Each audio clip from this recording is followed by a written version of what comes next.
రెండో కొరింథీయులకు రాసిన పత్రిక 6వ అధ్యాయం చదువుకుందాం. కాగా మేము ఆయన తోటి పరివారమై మీరు పొందిన దేవుని కృపను వ్యర్థము చేసుకొనవద్దని మిమ్మును వేడుకొనుచున్నాము.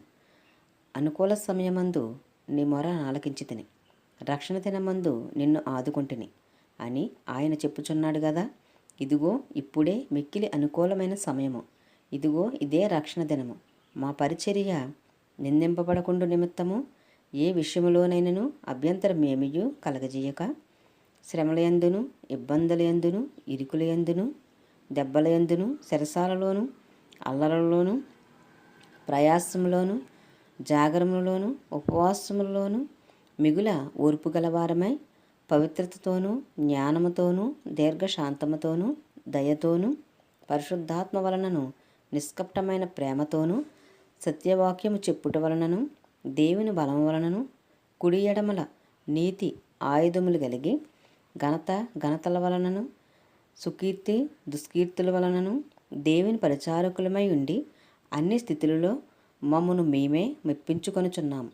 మేము మోసగాండ్రమై ఉన్నట్లుండియు సత్యవంతులము, తెలియబడిన వారమై నట్లుండియు బహుగా తెలియబడిన వారము, చనిపోచున్న వారమైనట్లుండియు ఇదిగో బ్రతుకుచున్న వారము, శిక్షింపబడిన వారమైనట్లుండియు చంపబడని వారము, దుఃఖపడిన వారమైనట్లుండియు ఎల్లప్పుడూ సంతోషించువారము, దరిద్రులమైనట్టుండియు అనేకులకు ఐశ్వర్యము కలిగించువారము, ఏమియూ లేనివారమైనట్టుండియు సమస్తమును కలిగిన వారము. ఓ కొరింథీయులారా, అరమర లేకుండా మీతో మాట్లాడుచున్నాను. మా హృదయము విశాలపరచబడి ఉన్నది. మీ ఎడల మా అంతఃకరణము సంకుచితమై ఉండలేదు గాని మీ అంతఃకరణమే సంకుచితమై ఉన్నది. మీ ఎడల మాకున్న అంతఃకరణము ప్రతిఫలముగా మీరును మీ హృదయములను విశాలపరచుకొనుడి.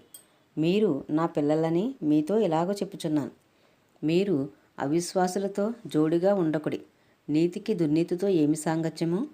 వెలుగునకు చీకటితో ఏమి పొత్తు? క్రీస్తునకు బెలియాలతో ఏమి సంబంధము? అవిశ్వాసితో విశ్వాసికి పాలెక్కడది? దేవుని ఆలయమునకు విగ్రహములతో ఏమి పొందిక? మనము జీవము గల దేవుని ఆలయమై ఉన్నాము. అందుకు దేవుడు ఇలాగ సెలవిచ్చుచున్నాడు, నేను వారిలో నివసించి సంచరింతును, నేను వారి దేవుడినై ఉందును, వారు నా ప్రజలై ఉందురు. కావున మీరు వారి మధ్య నుండి బయలువెడలి ప్రత్యక్షముగా ఉండుడి. అపవిత్రమైన దానిని ముట్టకుడని ప్రభువు చెప్పుచున్నాడు. మరియు నేను మిమ్మల్ని చేర్చుకొందును, మీకు తండ్రివై ఉందును, మీకు తండ్రినై ఉందును. మీరు నాకు కుమారులను కుమార్తెలనై ఉందురని సర్వశక్తి గల ప్రభువు చెప్పుచున్నాడు.